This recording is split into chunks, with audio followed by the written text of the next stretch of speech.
আউযুবিল্লাহি মিনাশ শাইতানির রাজিম। বিসমিল্লাহির রহমানির রহিম।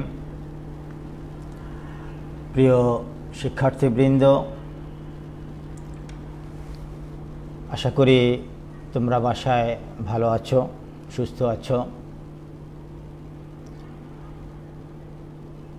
আজকের আমাদের এই ক্লাসে, তথ্য যোগাযোগ প্রযুক্তি ক্লাসে তোমাদেরকে স্বাগত। আজকের এই ক্লাসটা মূলত প্রথম বর্ষের শিক্ষার্থীদের জন্য, তবে দ্বিতীয় বর্ষের শিক্ষার্থীরাও এই ক্লাস থেকে উপকৃত হতে পারে। আমি আশা করি আমাদের এই ক্লাসটা যতক্ষণ চলবে তোমরা আমার সঙ্গে থাকবে ক্লাস শেষ না হওয়া পর্যন্ত। ভূমিকা বেশি টানবো না, কারণ ক্লাস একটু বড় আমার কাছে মনে হয়। তোমরা ক্লাসে থেকে যেন সর্বোচ্চ সুবিধা পেতে পারো, ক্লাসটাকে যেন উপভোগ করতে পারো, সেই জন্য আমরা ক্লাসে চলে যাই। আশা করি তোমরা খাতা কলম নিয়ে বসবে, কারণ আজকে আমরা তৃতীয় অধ্যায় নিয়ে আলোচনা করব। তৃতীয় অধ্যায় মূলত সংখ্যা পদ্ধতি, অঙ্ক আছে এখানে। আমরা আশা করি তোমরা খাতা কলম নিয়ে বসেছো, বই কিনেছো এবং বাসায় বসে লেখাপড়া করছো। তাহলে আমরা ক্লাসে চলে যাই।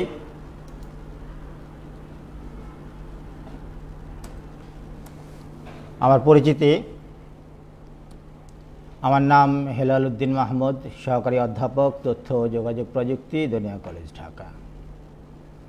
আজকের এই ক্লাসটা আগেই বলেছি একাদশ শ্রেণীর জন্য, অধ্যায় তৃতীয়। সময় 45 মিনিটও লাগতে পারে, বেশিও লাগতে পারে, কমও লাগতে পারে, তবে এই ক্লাস থেকে দ্বিতীয় বর্ষের শিক্ষার্থীরাও সুবিধা পেতে পারে। আজকের এই অধ্যায়ের নাম, অর্থাৎ তৃতীয় অধ্যায়ের নাম সংখ্যা পদ্ধতি ও ডিজিটাল ডিভাইস।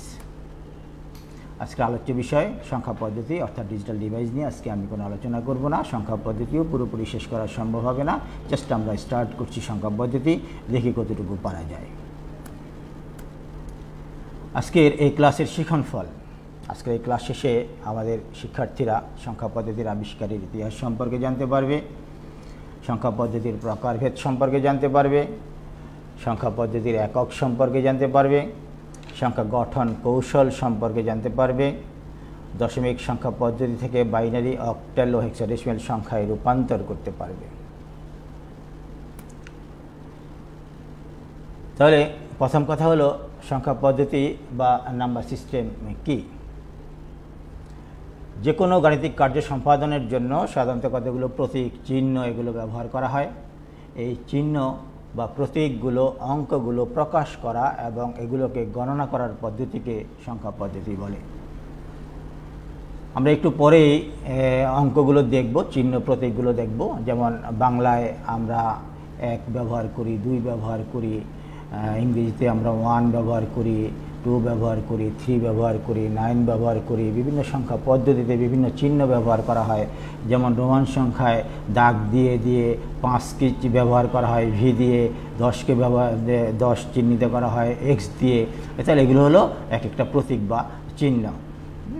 এভাবে বিশ্বের বিভিন্ন ভাষায় বিভিন্ন সংখ্যা পদ্ধতিতে বিভিন্ন ধরনের চিহ্ন রয়েছে। এই চিহ্নগুলো পরিচালনা এবং নিয়ন্ত্রণ করার পদ্ধতি মূলত সংখ্যা পদ্ধতি। তাহলে সংখ্যা পদ্ধতিকে প্রাথমিকভাবে দুভাগে ভাগ করা হয়েছে, অস্থানিক বা নন পজিশনাল সংখ্যা পদ্ধতি, আরেকটা হলো পজিশনাল সংখ্যা পদ্ধতি বা স্থানিক সংখ্যা পদ্ধতি। অস্থানিক সংখ্যা পদ্ধতি বা নন পজিশনাল সংখ্যা পদ্ধতিকে আমরা অবস্থানহীন সংখ্যা পদ্ধতিও বলে থাকি। আর অবস্থানগত সংখ্যা পদ্ধতি বলা হয় পজিশনাল সংখ্যা পদ্ধতিকে, অর্থাৎ স্থানিক সংখ্যা পদ্ধতিকে অবস্থানগত সংখ্যা পদ্ধতিও বলা হয়। তাহলে নন পজিশনাল সংখ্যা পদ্ধতি কি? যে সংখ্যা পদ্ধতিতে বিভিন্ন গাণিতিক কার্য সম্পাদনের জন্য সংখ্যা বা অঙ্কের শুধুমাত্র নিজস্ব মান বিবেচনা করা হয়, স্থানীয় মান এবং সংখ্যা পদ্ধতির বেস বা ভিত্তি বিবেচনা করা হয় না, তাকে পজিশনাল সংখ্যা পদ্ধতি বলে। অর্থাৎ যে কোনো সংখ্যা আমাদের চিহ্নিত করার জন্য 3টা বিষয়ের দিকে খেয়াল রাখতে হয়।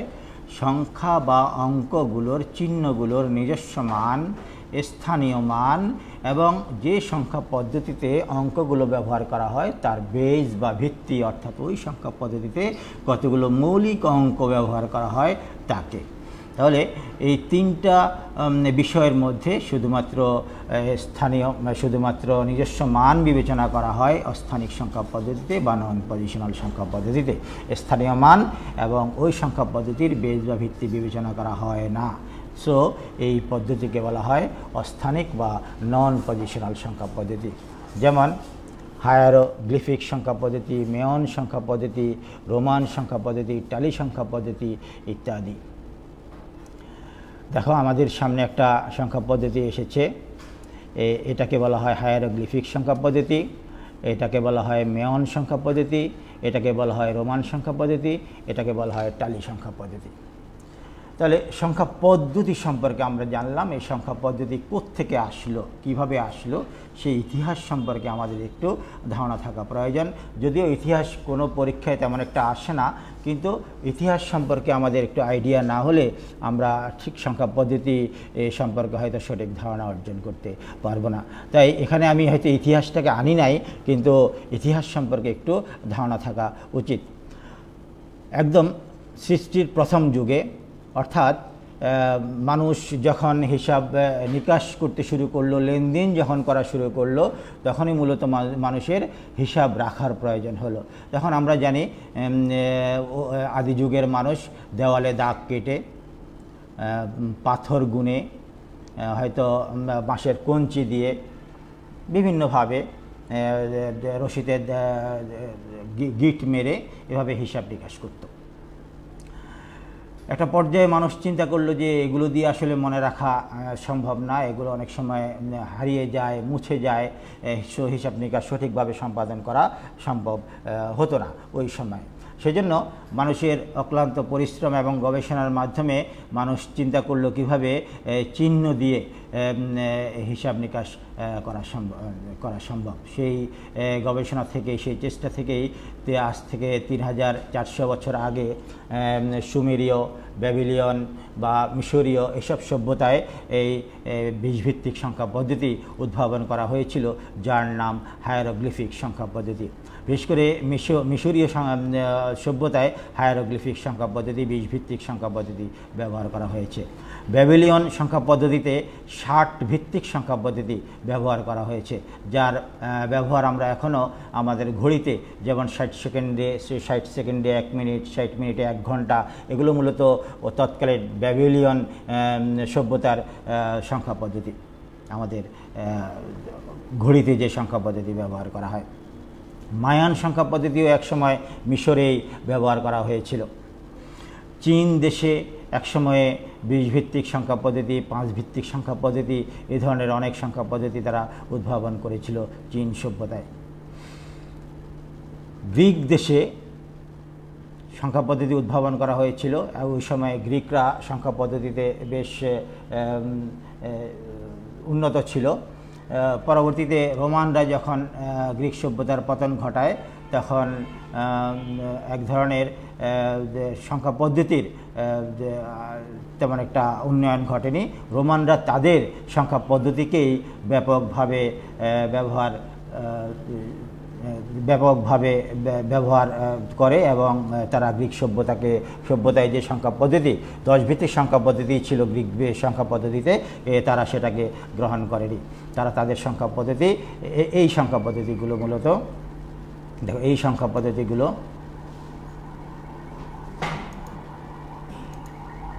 এই সংখ্যা পদ্ধতি রোমান সংখ্যা পদ্ধতিরা রোমান সভ্যতায় মূলত ব্যবহার হতো এবং বর্তমানে পর্যন্ত এই সংখ্যা পদ্ধতি কিন্তু প্রচলিত আছে। টালি সংখ্যা পদ্ধতি ব্যবহার করা হয়েছে একটা পর্যায়ে। যাই হোক, আমাদের 10 ভিত্তিক সংখ্যা পদ্ধতি মূলত আমাদের ভারত উপমহাদেশেই প্রথম আবিষ্কৃত হয় এবং আগে কোনো সভ্যতাতেই শূন্যের প্রচলন ছিল না। মূলত ভারত উপমহাদেশেই প্রথম শূন্যের আবিষ্কার করা হয় এবং যতটুকু ধারণা করা যায় শূন্য আবিষ্কার করেছিলেন পিঙ্গালা মূলত 2 ভিত্তিক সংখ্যা পদ্ধতি দিয়ে হিসাব নিকাশ করার প্রচলন করেছিলেন, সেখানেই মূলত শূন্যের ধারণা ছিল। কিন্তু আমাদের এই সংখ্যা পদ্ধতি আরবরা ইসলাম প্রচার করতে এসে শিখে যায় এবং রোম সভ্যতায় তারা যখন রোমে যখন ব্যবসা বাণিজ্য করতে যায় তখন রোমানদেরকে তারা এই সংখ্যা পদ্ধতি শেখাতে চাইলেও তারা এই সংখ্যা পদ্ধতি গ্রহণ করেনি, কারণ খ্রিস্টীয় শাসনামলে মূলত শূন্যকে শয়তানের প্রতীক হিসেবে দেখা হতো, সেই জন্য তারা শূন্যকে গ্রহণ না করে তাদের সংখ্যা পদ্ধতি, রোমানদের সংখ্যা পদ্ধতি মূলত প্রচলিত রাখে। যাই হোক, আস্তে আস্তে এই সংখ্যা পদ্ধতিতে দশমিক সংখ্যা পদ্ধতি ব্যবহৃত হয় এবং এই দশমিক সংখ্যা পদ্ধতির মাধ্যমেই বর্তমানে হিসাব নিকাশ সহজ হয়ে যায়। তাহলে আমরা মোটামুটি একটা আইডিয়া পেলাম সংখ্যা পদ্ধতির ইতিহাস বা সংখ্যা পদ্ধতি আসলে কিভাবে বর্তমান পর্যায়ে এসেছে। বর্তমানে সব ক্ষেত্রেই মূলত দশমিক সংখ্যা পদ্ধতি বা পুরো বিশ্বেই দশমিক সংখ্যা পদ্ধতি ব্যবহার করা হয়। একটু খেয়াল করো হায়ারোগ্লিফিক্সে কীভাবে 1 2 3 4 এগুলো ব্যবহার করা হতো, মায়ান সভ্যতায় শূন্য কীভাবে ব্যবহার করা হতো, তারপরে ডট দিয়ে 2 3 4 দাগ দিয়ে 5 এবং এখানে দেখো 13, দুইটা দাগে হলো 10 আর 3টা ডটে 13। এগুলো এই সংখ্যা পদ্ধতি, রোমান সংখ্যা পদ্ধতি আমরা এখনও ব্যবহার করি অনেক ক্ষেত্রে, এবং টালি সংখ্যা পদ্ধতিও আমরা পরিসংখ্যানিক কাজে বিভিন্ন ক্ষেত্রে ব্যবহার করে থাকি। যাই হোক,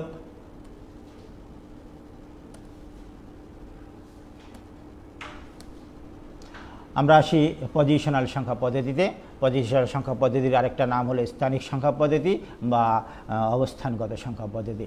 যে সংখ্যা পদ্ধতিতে বিভিন্ন গাণিতিক কার্য সম্পাদনের জন্য সংখ্যা বা অঙ্কের নিজস্ব মান, স্থানীয় মান এবং সংখ্যা পদ্ধতির বেজ বা ভিত্তি বিবেচনা করা হয় তাকে পজিশনাল সংখ্যা পদ্ধতি বলে। পজিশনাল সংখ্যা পদ্ধতি 4 প্রকার: দশমিক সংখ্যা পদ্ধতি, বাইনারি সংখ্যা পদ্ধতি, অক্টেল সংখ্যা পদ্ধতি এবং হেক্সাডেসিমেল সংখ্যা পদ্ধতি। দশমিক সংখ্যা পদ্ধতি, বাইনারি সংখ্যা পদ্ধতি, অক্টেল সংখ্যা পদ্ধতি এবং হেক্সাডেসিমেল সংখ্যা পদ্ধতি। অর্থাৎ আমরা ছোটকাল থেকেই মূলত এই দশমিক সংখ্যা পদ্ধতি শিখে আসছি। আমাদের সকল কাজে, সকল হিসাব নিকাশে আমরা মূলত দশমিক সংখ্যা পদ্ধতি বা 10 ভিত্তিক সংখ্যা পদ্ধতি ব্যবহার করে থাকি। বাইনারি মূলত 0 এবং 1 দ্বারা ব্যবহার করা হয় এবং এটা কম্পিউটারে সরাসরি ব্যবহার করা হয়। অক্টেল 3 বিট কোড হিসেবে কম্পিউটারে ব্যবহার করার জন্য উদ্ভাবন করা হয়েছে এবং হেক্সাডেসিমেল 4 ভিত্তিক কোড হিসেবে ব্যবহার করার জন্য কম্পিউটারে ব্যবহার করা হয়েছে। যাই হোক, দশমিক সংখ্যা পদ্ধতিকে বাংলায় আমরা 10 ভিত্তিক সংখ্যা পদ্ধতি বলতে পারি অথবা দশমিক সংখ্যা পদ্ধতি বলছি। বাইনারিকে দ্বিমিক সংখ্যা পদ্ধতি বা 2 ভিত্তিক সংখ্যা পদ্ধতিও বলা হয়। অক্টেলকে অষ্টমিক বা 8 ভিত্তিক সংখ্যা পদ্ধতি বলা হয় এবং হেক্সাডেসিমেলকে ষোড়শমিক বা 16 ভিত্তিক সংখ্যা পদ্ধতি বলা হয়। তাহলে দশমিক সংখ্যা পদ্ধতি কি? যে সংখ্যা পদ্ধতিতে বিভিন্ন গাণিতিক কার্য সম্পাদনের জন্য 10টি মৌলিক অঙ্ক ব্যবহার করা হয় তাকে দশমিক সংখ্যা পদ্ধতি বলে। 10টি মৌলিক অঙ্ক ব্যবহৃত হয় বলে এই সংখ্যা পদ্ধতির বেজ বা ভিত্তি হলো 10। তাহলে তোমরা ছোটকাল থেকে খেয়াল করছো আমরা দশমিক সংখ্যা পদ্ধতি ব্যবহার করছি এবং এই পদ্ধতিতে 10টা অঙ্ক ব্যবহার করা হয়, আর এই 10টা অঙ্ক ব্যবহার করা হয় বলে এই সংখ্যা পদ্ধতির বেজ বা ভিত্তি হলো 10। মনে রাখতে হবে আমাদেরকে এই বেজটা, ভিত্তিটা, কারণ 10 দিয়ে, বেজ দিয়ে আমরা অঙ্ক করব, আমরা রূপান্তর করব, বিভিন্ন ধরনের অঙ্ক আমরা এই 10 দিয়ে করব। তাহলে অঙ্কগুলো হলো 0 1 2 3 4 5 6 7 8 9। তোমরা ছোটকাল থেকে এগুলো পড়ছো এবং এগুলো জানো। তারপর আছে বাইনারি সংখ্যা পদ্ধতি। যে সংখ্যা পদ্ধতিতে বিভিন্ন গাণিতিক কার্য সম্পাদনের জন্য 2টি মৌলিক অঙ্ক ব্যবহার করা হয় তাকে বাইনারি সংখ্যা পদ্ধতি বলে। 2টি মৌলিক অঙ্ক ব্যবহৃত হয় বলে এই সংখ্যা পদ্ধতির বেজ বা ভিত্তি হলো 2। তাহলে বাইনারি সংখ্যা পদ্ধতির বেজ কত? বাইনারি সংখ্যা পদ্ধতির বেজ হলো 2। দশমিক সংখ্যা পদ্ধতির বেজ কত? 10। বাইনারি সংখ্যা পদ্ধতির বেজ কত? 2। কেন বাইনারি সংখ্যা পদ্ধতির বেজ 2? কারণ এখানে 2টা অঙ্ক ব্যবহার করা হয়, কি? 0 এবং 1। তাহলে দশমিক সংখ্যা পদ্ধতিতে কয়টা অঙ্ক ব্যবহার করা হয়? 10টা। তাহলে 10টা অঙ্ক ব্যবহার করা হয় বলে এই সংখ্যা পদ্ধতির বেজ হলো 10। মনে থাকবে, বেজগুলো মনে রাখতে হবে। অক্টেল সংখ্যা পদ্ধতি। তাহলে অক্টেল সংখ্যা পদ্ধতি জানার আগে আমরা একটু জেনে নেই বাইনারি সংখ্যা পদ্ধতি কম্পিউটারে কেন ব্যবহার করা হয়। আমরা জানি বাইনারি সংখ্যা পদ্ধতিতে 2টা অঙ্ক ব্যবহার করা হয়, 0 এবং 1। বিদ্যুতের দুইটা অবস্থা, আপার লেভেল এবং লোয়ার লেভেল বা হাই ভোল্টেজ এবং লো ভোল্টেজ। এই হাইকে 1 এবং লকে 0 এর মাধ্যমে কার্যকরভাবে উপস্থাপন সম্ভব। এখানে একটু ভুল এসেছে, এখানে হাইকে 0 বলা হয়েছে, এখানে হবে মূলত এটা হবে 1, কারণ হাই ভোল্টেজকে 1 দ্বারা প্রকাশ করা হয় এবং লো ভোল্টেজকে 0 দ্বারা প্রকাশ করা হয়। তাহলে এই 0 এবং 1 দিয়েই মূলত কম্পিউটারের অভ্যন্তরীণ সকল কার্যক্রম পরিচালিত হয়। সেই জন্য কম্পিউটারে 0 এবং 1-এর ব্যবহার অত্যন্ত সহজ এবং এর দ্বারা সহজে সার্কিট ও ইলেকট্রনিক সার্কিট তৈরি করা যায়। তাহলে অক্টাল সংখ্যা পদ্ধতি, যে সংখ্যা পদ্ধতিতে বিভিন্ন গাণিতিক কার্য সম্পাদনের জন্য 8টি মৌলিক অঙ্ক ব্যবহার করা হয় তাকে অক্টাল সংখ্যা পদ্ধতি বলে। 8টি মৌলিক অঙ্ক ব্যবহৃত হয় বলে এই সংখ্যা পদ্ধতির বেস বা ভিত্তি হলো 8। তাহলে অক্টাল সংখ্যা পদ্ধতির বেস কত? 8। এই অক্টাল সংখ্যা পদ্ধতি কম্পিউটারে ব্যবহারের কারণ, কম্পিউটার কোডিংয়ের জন্য বাইনারি সংখ্যা পদ্ধতি ব্যবহার করা হয়, অর্থাৎ 0 এবং 1 দিয়ে কম্পিউটারের অভ্যন্তরে কোডিং করে করে বিভিন্ন কিওয়ার্ড তৈরি করা হয় এবং সেগুলো দিয়ে প্রোগ্রামিং ল্যাঙ্গুয়েজ তৈরি করে প্রোগ্রাম তৈরি করা হয়। তো 0 এবং 1 দিয়ে কোডিং করতে গেলে অনেক সময় অনেক বড় বড় সংখ্যা পরিচালনার ক্ষেত্রে ভুল হতে পারে। 0-এর স্থলে 1 লিখলে বা 1-এর স্থলে 0 লিখলে সেগুলো খুঁজে বের করা অনেক কষ্টকর এবং কঠিন। সেজন্য এই বাইনারি সংখ্যাকে 3 বিট করে করে কোডিং করার জন্য অক্টাল সংখ্যা পদ্ধতি উদ্ভাবন করা হয়েছে। তাহলে অক্টাল সংখ্যা পদ্ধতির বেস কত? 8। আর অক্টাল সংখ্যা পদ্ধতি কম্পিউটারে ব্যবহার কেন করা হয়? 3 বিট কোড করার জন্য মূলত ব্যবহার করা হয়। তাহলে হেক্সাডেসিমাল সংখ্যা পদ্ধতি, যে সংখ্যা পদ্ধতিতে বিভিন্ন গাণিতিক কার্য সম্পাদনের জন্য 16টি মৌলিক অঙ্ক ব্যবহার করা হয় তাকে হেক্সাডেসিমাল সংখ্যা পদ্ধতি বলে। 16টি মৌলিক অঙ্ক ব্যবহার করা হয় বলে এই সংখ্যা পদ্ধতির বেস বা ভিত্তি হলো 16। অঙ্কগুলো হলো 0, 1, 2, 3, 4, 5, 6, 7, 8, 9 এবং 9-এর পরে A, B, C, D, E, F এগুলোকে এই হেক্সাডেসিমাল সংখ্যা পদ্ধতিতে অঙ্ক হিসেবে ব্যবহার করা হয়, অর্থাৎ A, B, C, D, E, F এই 6টা বর্ণকে অঙ্ক হিসেবে হেক্সাডেসিমাল সংখ্যা পদ্ধতিতে ব্যবহার করা হয়। তাহলে হেক্সাডেসিমাল সংখ্যা পদ্ধতি কম্পিউটার ব্যবহারের কারণ কি? আমরা আগেই বলেছি যে বাইনারি সংখ্যা দিয়ে কম্পিউটারের অভ্যন্তরে কোডিং করা হয়, সেই কোডিং করতে গিয়ে অনেক সময় ভুল হতে পারে, অনেক বড় বড় সংখ্যা নিয়ে কাজ করতে গিয়ে ভুল হতে পারে। সো বড় বড় সংখ্যাগুলোকে 4 বিট করে কোডিং করার জন্য হেক্সাডেসিমাল সংখ্যা পদ্ধতি ব্যবহার করা হয়। সংখ্যা পদ্ধতির বেস কি? যে সংখ্যা পদ্ধতিতে যতগুলো মৌলিক অঙ্ক আছে তার মোট সংখ্যাকে ওই সংখ্যা পদ্ধতির বেস বা ভিত্তি বলা হয়। অর্থাৎ আমরা দেখেছি দশমিক সংখ্যা পদ্ধতিতে 10টা মৌলিক অঙ্ক আছে, সো দশমিক সংখ্যা পদ্ধতির বেস হলো 10। বাইনারি সংখ্যা পদ্ধতিতে 2টি মৌলিক অঙ্ক আছে, তাই এর বেস হলো 2। অক্টাল সংখ্যা পদ্ধতিতে 8টা মৌলিক অঙ্ক আছে, তাই এর বেস হলো 8 এবং হেক্সাডেসিমাল সংখ্যা পদ্ধতিতে 16টা মৌলিক অঙ্ক আছে, তাই এর বেস হলো 16। বেসগুলো আমি বারবার বলছি, তোমাদেরকে কিন্তু মনে রাখতে হবে। স্থানীয় মান কি? এই যে এগুলো কিন্তু 1 মার্কের জন্য আসে। কোনো একটি সংখ্যার মধ্যে অঙ্কগুলোর অবস্থানকে স্থানীয় মান বলে। যেমন আমি যদি বলি 4568.75 এই সংখ্যাটা কত? তুমি বললা 4568.75, তাহলে 4568 এটা কিভাবে বললা? এটা মূলত স্থানীয় মান দিয়ে একক দিয়ে আমরা বলেছি। একক দিয়ে একককে স্থানীয় মানের সাহায্যে হিসাব করেই আমরা মূলত বলেছি। যেমন এটাকে আমি বলছি একক, দশক, শতক, হাজার। এই একক, দশক, শতক, হাজার এটা হলো একক। আর এই 8টা মূলত এই সংখ্যাটার 0 পজিশনে আছে, 6 একক পজিশনে আছে, 2 দশক পজিশনে আছে। এখানে মূলত শতকই হয়ে যাবে। এটা একক, এটা দশক, এটা শতক, এটা হাজার পজিশনে আছে। সো এটা 0 পজিশনে আছে, এটা 1 পজিশনে আছে, এটা 2 পজিশনে আছে, এটা 3 পজিশনে আছে, এটা -1 পজিশনে আছে, এটা -2 পজিশনে আছে। রেডিক্স পয়েন্টের এই পাশে 0 থেকে বাড়তে থাকবে আর রেডিক্স পয়েন্টের এদিকে 0 থেকে কমতে থাকবে, যাকে আমরা বলছি স্থানীয় মান। তাহলে দশমিক সংখ্যা পদ্ধতি একক কি? একক যদি আমরা না জানি আমরা অঙ্ক করতে পারবো না। আমরা একটু এককগুলো দেখি। তুমি হয়তো অনেক জায়গায় পড়েছো 10 to the power 0, 10 to the power 1, 10 to the power 2, 10 to the power 3, 10 to the power 4, 10 to the বাড়তে থাকবে। এগুলো বাড়তে থাকবে, এদিকে বাড়তে থাকবে আর এদিকে কমতে থাকবে মূলত। সুতরাং এটা রেডিক্স পয়েন্ট। এটার মান কত? 10 to the power 0 এটার মান কত? এটার মান হলো 1। পরেরটার মান 10 to the power 1 মানে 10, পরেরটা 10 গুণ করলে 100, পরেরটা 3টা 10 গুণ করলে 1000, পরেরটা 4টা 10 গুণ করলে 10,000, পরেরটা 5টা 10 গুণ করলে 1 লক্ষ। আমরা এদিকে আর দিলাম না, বাম দিকে আর দিলাম না, এদিকে বাড়তে থাকবে। আবার ভগ্নাংশ, কোনো সংখ্যার পাওয়ার যদি মাইনাস হয় সেটা হবে ভগ্নাংশ। আবার বলছি, কোনো সংখ্যার পাওয়ার যদি মাইনাস হয় সেটা হবে ভগ্নাংশ। সুতরাং এটা হবে 1/10 অর্থাৎ 1/10, এটা হবে 1/100, পরেরটা হবে 1/1000, পরেরটা হবে 1/10,000, এভাবে এগুলো লিখতে হবে। তাহলে বাইনারি সংখ্যা পদ্ধতির এককটা দেখি। বাইনারি সংখ্যা পদ্ধতির বেস 2, সুতরাং স্বাভাবিকভাবে 2 to the power 0, 2 to the power 1, 2 to the power 2, 2 to the power 3, 2 to the power 4, 2 to the power 5, 2 to the power 6, 7, এভাবে বাড়তে থাকবে। 2 to the power -1, 2 to the power -2, 2 to the power -3, 2 to the power -4, এভাবে কমতে থাকবে। তাহলে এটা এদিকে বাড়তে থাকবে, ডান দিকেও মূলত কমতে থাকবে আমরা বলতে পারি।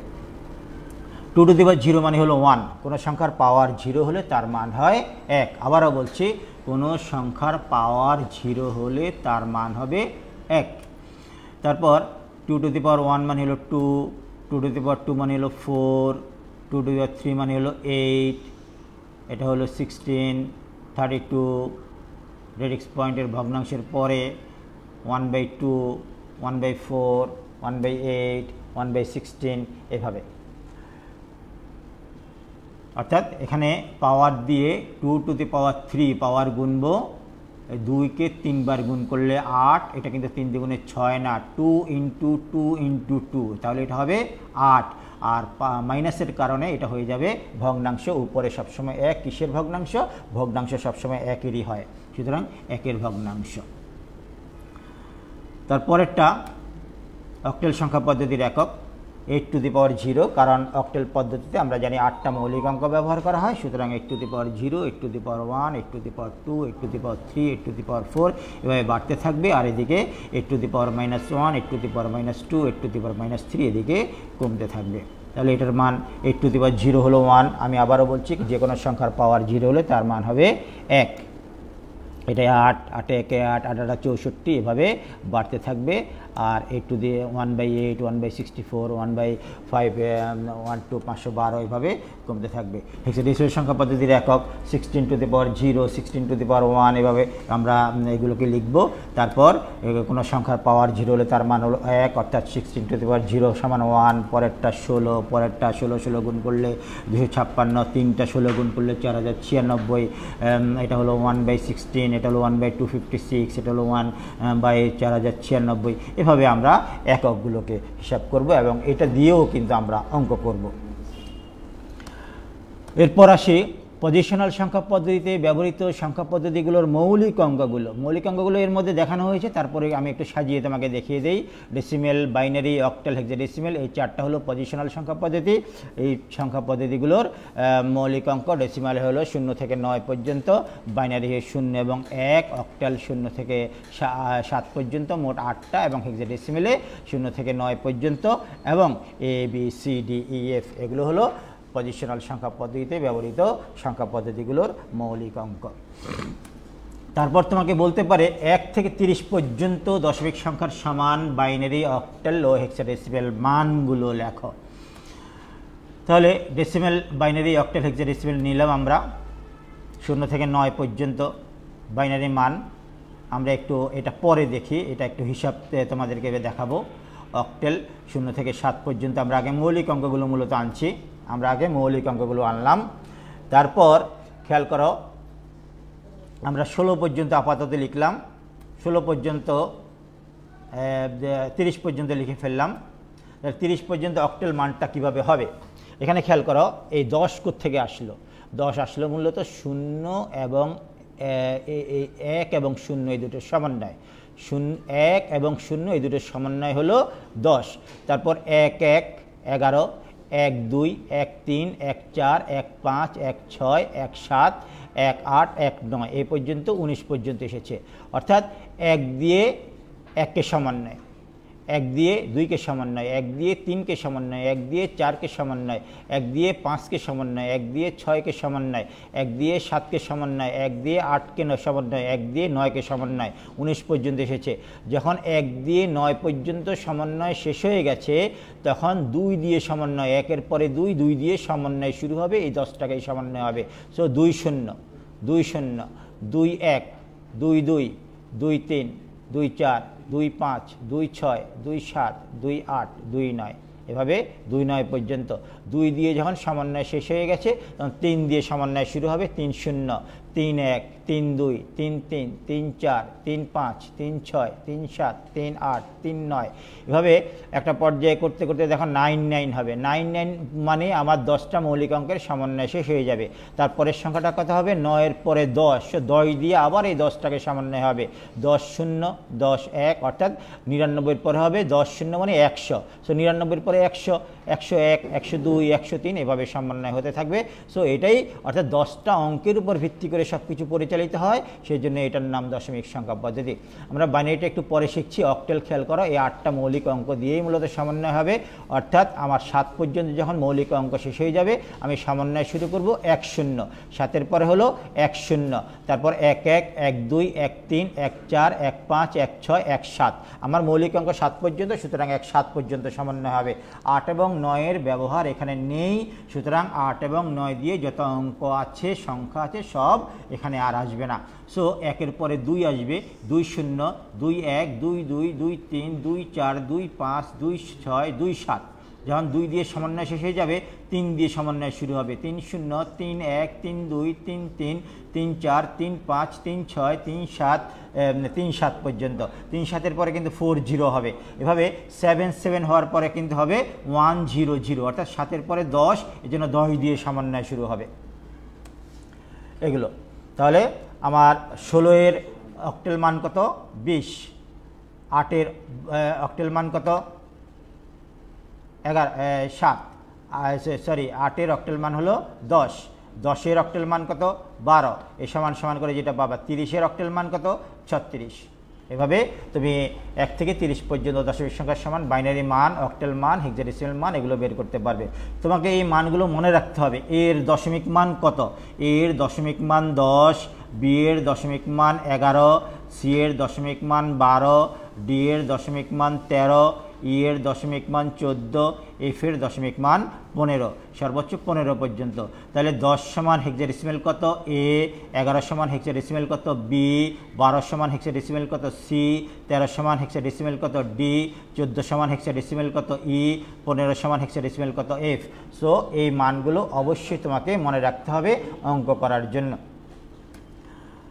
তাহলে 10-এর দশমিক মান কত?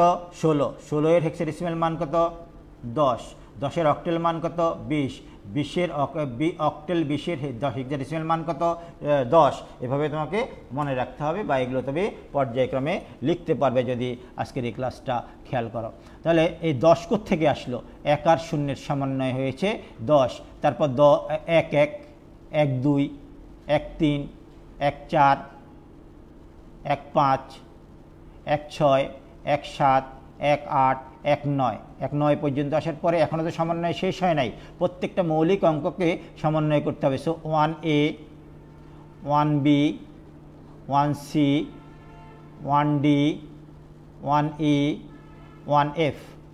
তারপর 1f এর পরে হবে, খেয়াল করো, আমরা 1f পর্যন্ত, 1e, এখানে 1e পর্যন্ত এসেছে, বাট 1f এই পর্যন্ত 30, বাট 1f হলো 31-এর দশমিক 31-এর হেক্সাডেসিমাল মান।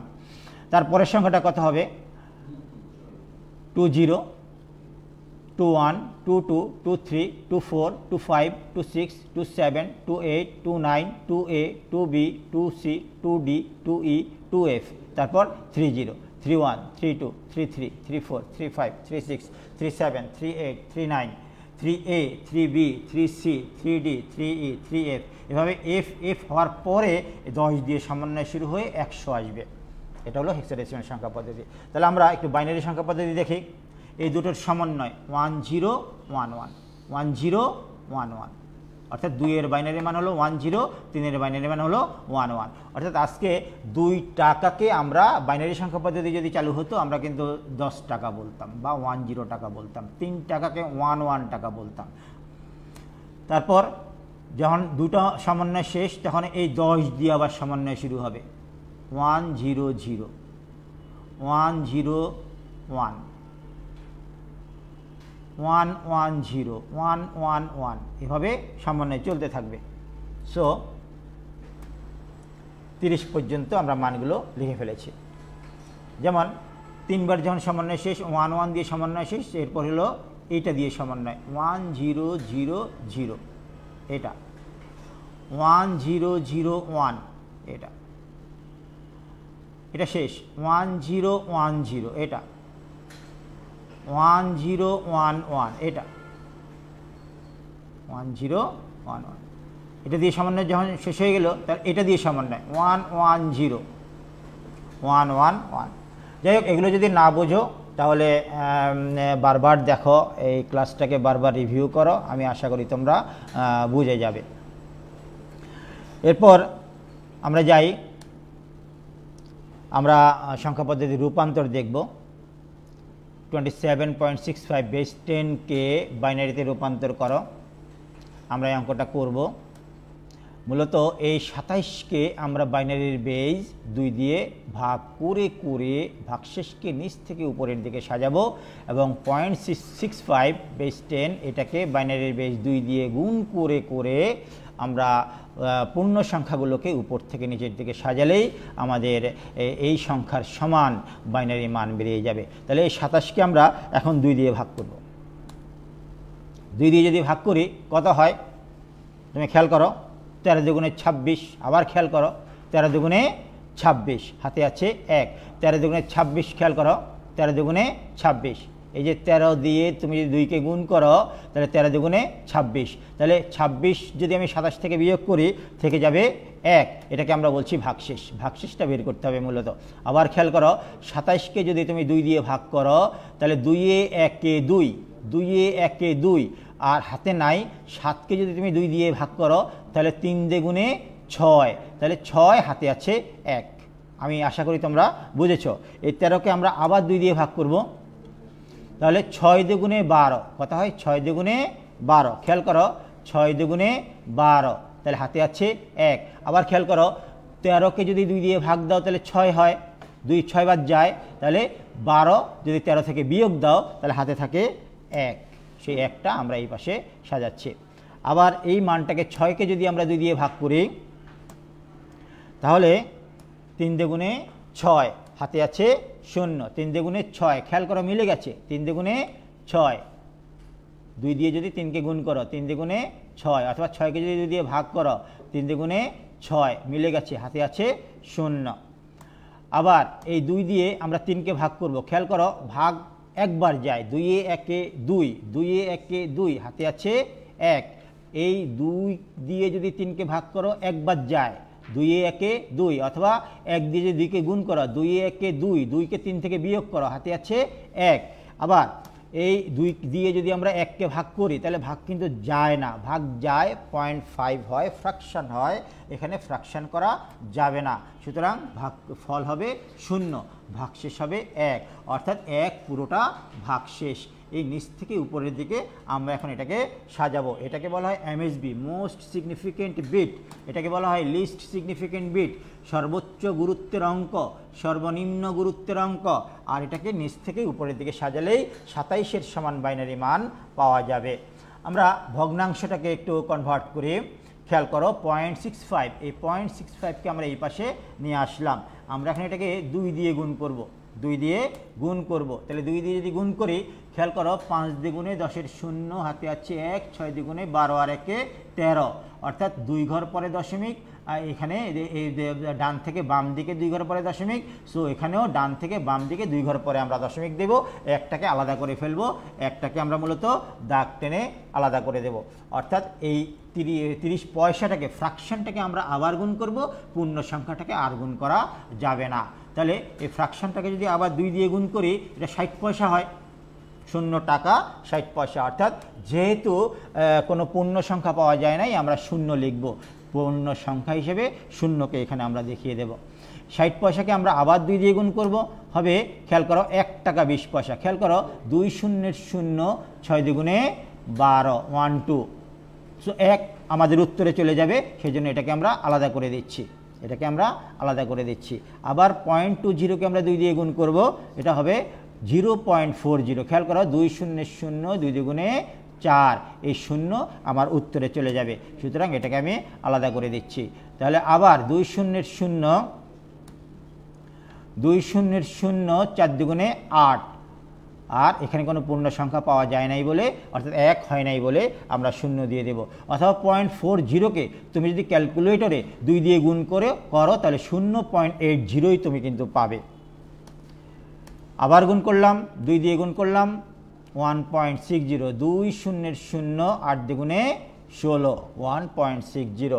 এখানে এটা হলো মোস্ট সিগনিফিক্যান্ট বিট, আর এটা হলো নিচেরটা হলো লিস্ট সিগনিফিক্যান্ট বিট। এটা হলো লিস্ট সিগনিফিক্যান্ট বিট, কম গুরুত্বের অঙ্ক, অর্থাৎ এটা উপর থেকে নিচের দিকে সাজাতে হবে।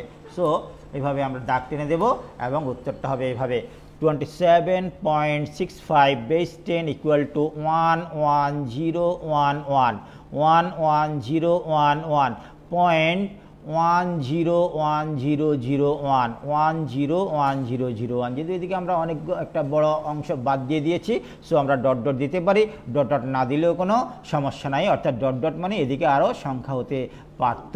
কতবার করব? বাইনারি সংখ্যার ক্ষেত্রে 5 বার, 6 বার, 7 বার করে দিলেই অঙ্কটা হয়ে যাবে। ভগ্নাংশের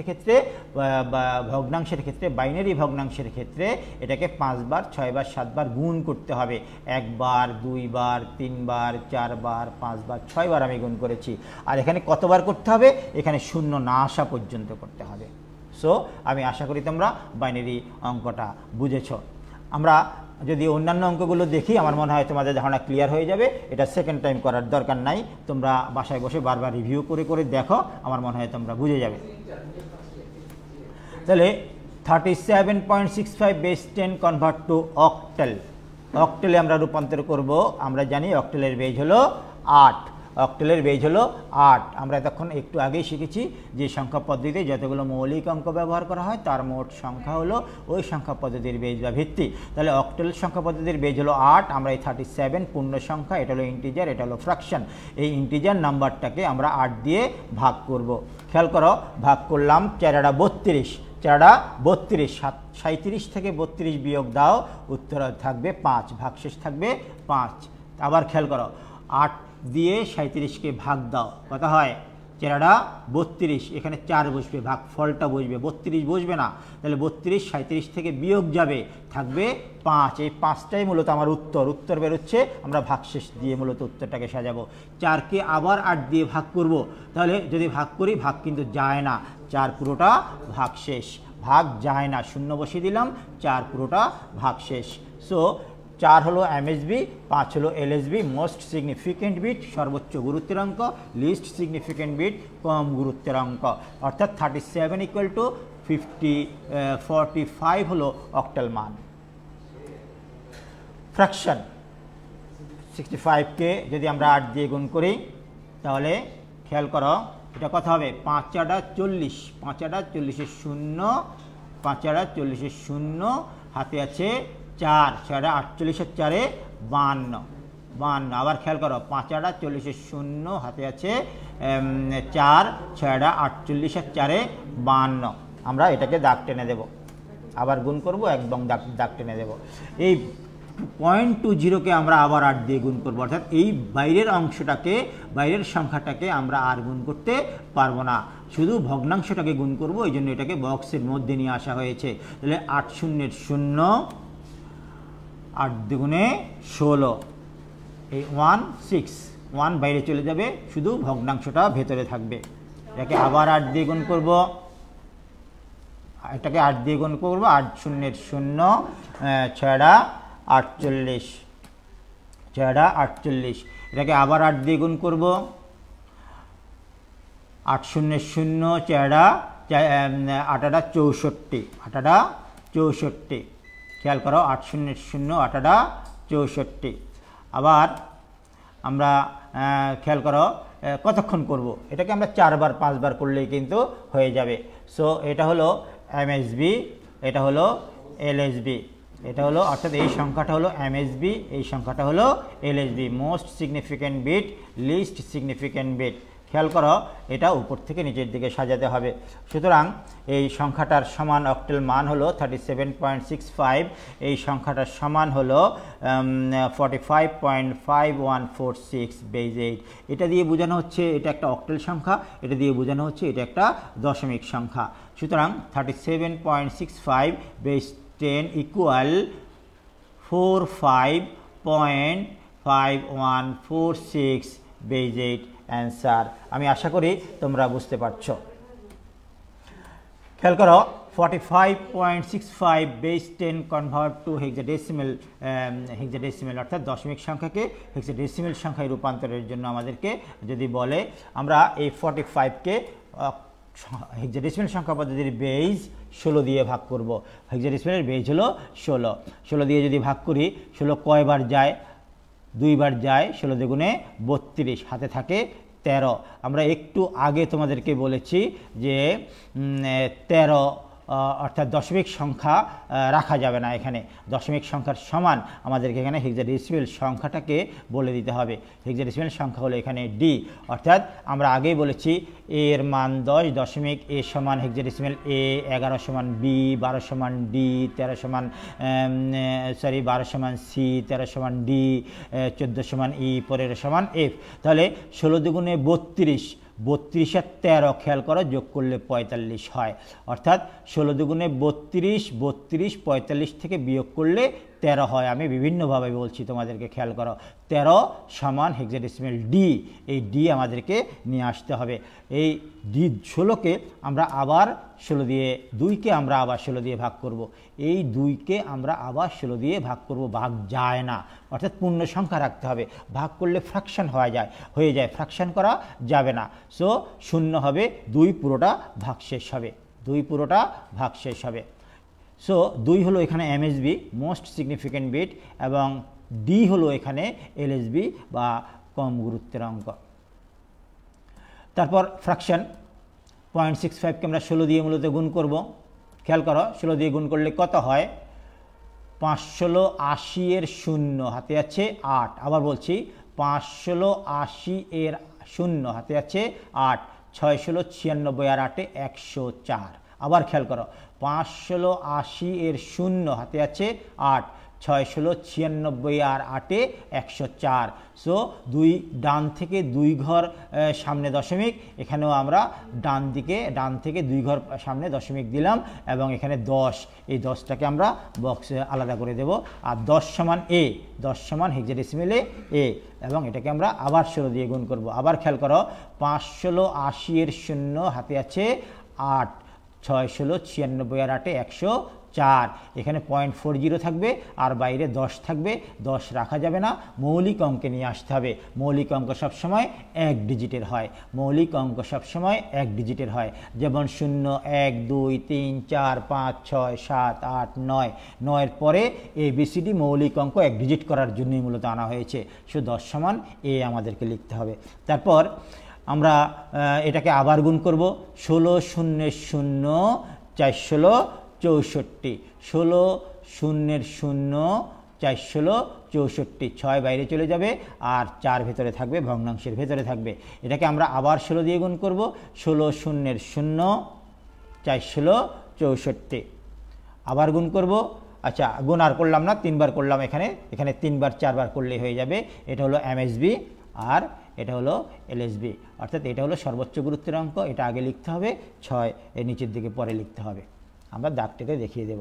সুতরাং উত্তরটা হলো 45.65, এটা ইকুয়াল টু 2D, 13 লেখা যাবে না এখানে, কারণ আমরা এটাকে রূপান্তর করে দিয়েছি 2D 0.A66 বেস 16 অ্যান্সার। এদিকে ছেড়ে দেওয়া হয়েছে, এই জন্য আমরা বলছি ডট ডট হতে পারে। এই ডট ডটগুলো না দিলেও কোনো সমস্যা নাই, তোমাকে নাম্বার দিয়ে দেবে। তাহলে এটা দিয়ে কি বোঝানো হয়? এটা দিয়ে ওই সংখ্যাটাকে ইন্ডিকেট করা হয়। যেহেতু আমরা আগে ছোটোকাল থেকে একটা সংখ্যা পদ্ধতি নিয়ে কথা বলেছি, দশমিক সংখ্যা পদ্ধতি, তাই আমরা সেখানে বেস ব্যবহার করিনি। কিন্তু বর্তমানে আমরা 4টা সংখ্যা পদ্ধতি শিখলাম আজকে: দশমিক সংখ্যা পদ্ধতি, বাইনারি সংখ্যা পদ্ধতি, অক্টেল সংখ্যা পদ্ধতি এবং হেক্সাডেসিমাল সংখ্যা পদ্ধতি। সো আমাদেরকে ইন্ডিকেট করে দিতে হবে কোনটা কোন সংখ্যা পদ্ধতির। যেমন এখানে যদি আমরা 8 দিয়ে দিই, তো এটা কিন্তু অক্টেল সংখ্যা পদ্ধতি বোঝানো হবে, তাই না? কিন্তু এটা এখানে বেজ না দিলেও কিন্তু বোঝা যাবে এটা হেক্সাডেসিমাল সংখ্যা পদ্ধতি। অর্থাৎ 2টা সংখ্যা পদ্ধতির ক্ষেত্রে বেজ না ব্যবহার করলেও চলে, সেটা হলো দশমিক এবং হেক্সাডেসিমাল। বিশেষ করে হেক্সাডেসিমালে এবিসিডি থাকলেই আমরা বুঝে যাবো সেটা হেক্সাডেসিমাল। আর তোমাকে যদি বলে তুমি 5 টাকায় একটা কলম কিনেছো, তোমাকে এটা বলতে হবে না কোন সংখ্যা পদ্ধতি, কারণ আমরা বাস্তব জীবনে দশমিক সংখ্যা পদ্ধতি ব্যবহার করে থাকি। তোমাকে যদি বলা হয় ঢাকা থেকে চট্টগ্রামের দূরত্ব 370 কিলোমিটার, তাহলে এখানে তোমাকে বলতে হবে না যে বেস কত, কারণ আমরা আমাদের বাস্তব জীবনে দশমিক সংখ্যা পদ্ধতি ব্যবহার করে থাকি। আমি আশা করি তোমরা বুঝেছো অঙ্কগুলো। আজকের ক্লাসের আমরা একটু হালকা মূল্যায়ন করি। একটা উদ্দীপক দিলাম, তালুকদার ঢাকা থেকে টাঙ্গাইল যাওয়ার জন্য ভ্যাট সহ 108.70। অর্থাৎ এখানে সাধারণত টিকিটের মূল্য সাধারণত ফ্র্যাকশন হয় না, কিন্তু ভ্যাট সহ হতে পারে। সো উদ্দীপকগুলো একদম বাস্তব জীবনের মতো হতে হয়, এজন্যই এখানে আমি যেহেতু 0.70 দিতে হয়েছে আমাকে, সো ভ্যাট কথাটা উল্লেখ করেছি। তাহলে টাঙ্গাইল যাওয়ার জন্য ভ্যাট সহ এত টাকার টিকিট ক্রয় করেছে। ঢাকা থেকে টাঙ্গাইলের দূরত্ব এত কিলোমিটার। দেখো আমরা বাইনারিতে দিয়েছি এটা, এবং প্রতিমধ্যে সে 120 টাকার দুপুরের খাবার খেয়েছে। তাহলে এটা মূলত অক্টেল সংখ্যা পদ্ধতি, এটা মূলত বাইনারি সংখ্যা পদ্ধতি, এবং এটা হলো দশমিক সংখ্যা পদ্ধতি। প্রশ্ন: পজিশনাল সংখ্যা পদ্ধতি কি? আমরা আলোচনা করেছি এর মধ্যে পজিশনাল সংখ্যা পদ্ধতি কি, আমি আশা করি তোমরা লিখতে পারবে। 3 ভিত্তিক সংখ্যা পদ্ধতিতে 10টি সংখ্যা লেখো। আমরা এর মধ্যে 10 ভিত্তিক সংখ্যা পদ্ধতি দেখেছি, 2 ভিত্তিক সংখ্যা পদ্ধতি দেখেছি, 8 ভিত্তিক সংখ্যা পদ্ধতি দেখেছি, 16 ভিত্তিক সংখ্যা পদ্ধতি দেখেছি। তাহলে 3 ভিত্তিক সংখ্যা পদ্ধতি কি তুমি পারবে না? 3 ভিত্তিক সংখ্যা পদ্ধতি বলতে ওই সংখ্যা পদ্ধতিকে বোঝানো হবে যে সংখ্যা পদ্ধতিতে 3টা মৌলিক অঙ্ক ব্যবহার করা হবে, অর্থাৎ 0, 1, 2। তাহলে 10টা অঙ্ক যদি আমরা লিখি 0, 1, 2, তারপরের সংখ্যা কত হবে? 1, 0, 1, 1, 1, 2। তারপরের সংখ্যা কত হবে? 1, 2 এর পর হবে 2, 0, 2, 0, 2, 1, 2, 2। তারপরের সংখ্যাটা কত হবে? 1, 0, 0। ঠিক আছে, এভাবে আমরা 10টা সংখ্যা লিখে দেব, এবং আমি এটা দিয়েছি এই কারণে সংখ্যা পদ্ধতি আরও একটু ক্লিয়ারলি বোঝানোর জন্য। আশা করি তোমরা এখন যে কোনো দাগ কেটে যে কোনো ভিত্তিক সংখ্যা পদ্ধতি লিখতে পারবে।